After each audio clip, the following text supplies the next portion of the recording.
So hold on, I just wanted to talk to you about AI, where you saw a cloud in 2007, and that you needed to be involved in it and you wanted to be part of it, because we're at that stage with AI, in my view, and whether it's a bubble, that's another conversation for another time. But it's interesting, like I'm immersing myself as much as I can in AI because I know that it's a future that is going to be massively important for business generally. But what made you in 2007 read that about cloud, or learn that about cloud, and then say, I need to immerse myself, that I need to start a business within cloud? Because it's incredibly, and we all see these trends and we go, yeah, no, that's something that's important. But what made you read that, what you read, that article, whatever it was, and then go, I need to immerse myself, and I'm going to immerse myself in that area? No, it's a really good question. And again, I think kudos to my dad because I chatted with him. And if you knew my dad, this is completely ironic because he is not a technology savant. This is a guy who Right. just got his first smartphone 2 years ago, still likes to operate with an atlas book when he travels places, ran his business off of paper. But Right. he had spent a long time at Medtronic where they had done a large data center deployment.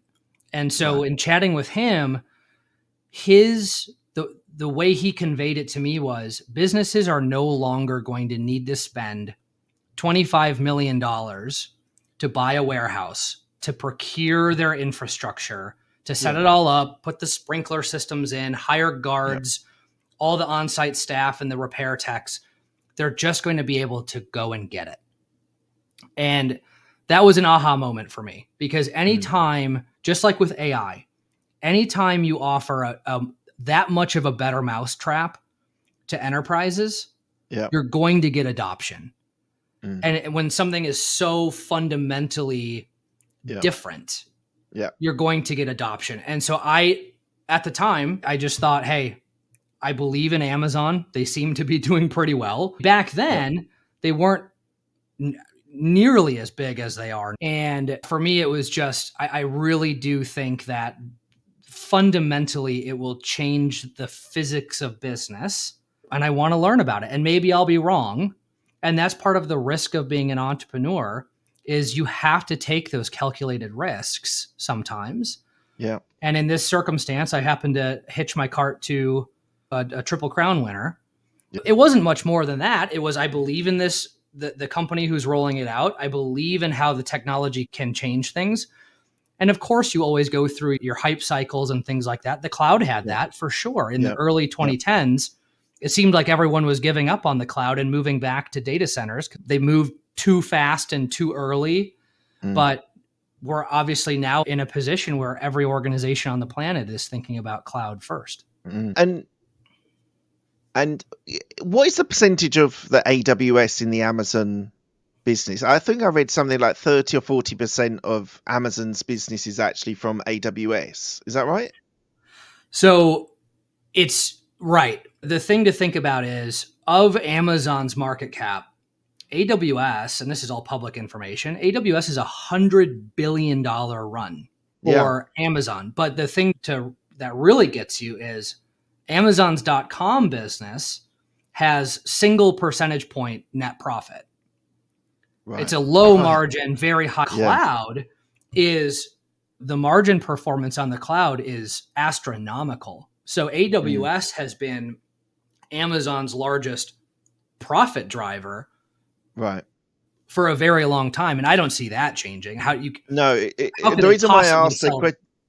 The reason why I asked that question is I had my girls in the car. We were driving to somewhere, and they were asking me about Amazon. They wanted to buy something on Amazon, and we started talking about it. And then they were what? And I said that Amazon started from selling books, and Mhm, they were just like, "What?" I'm like, mhm. "Yeah, they literally only sold books online." And then we were talking about it and all the things they do. And then I said, "There's this infrastructure, this cloud." So we had this quite a detailed conversation about it. And I think it's fascinating, as you say, like AWS has built a hugely profitable business, a hugely and the majority of business people that are not in the industry that you're in or aren't interested in tech would be completely blown away by the size and scale and profitability of AWS. I think it's just a fascinating way the company has been able to pivot and be able to build an incredibly powerful and strong business model where they hadn't really no right to do. And it's gotten to the point, this is a fun thing for your listeners. So I started back in 2007. Amazon was, I believe, about what, a $350 million business Okay, in 2007. right. Not all that big. When you think about all of the compute infrastructure that they had to run Amazon Mm, back in mm, 2007, mm. they're now adding every day with Wow. new data centers Yeah, for AWS consumption. It's right. massive what they're doing. That's incredible.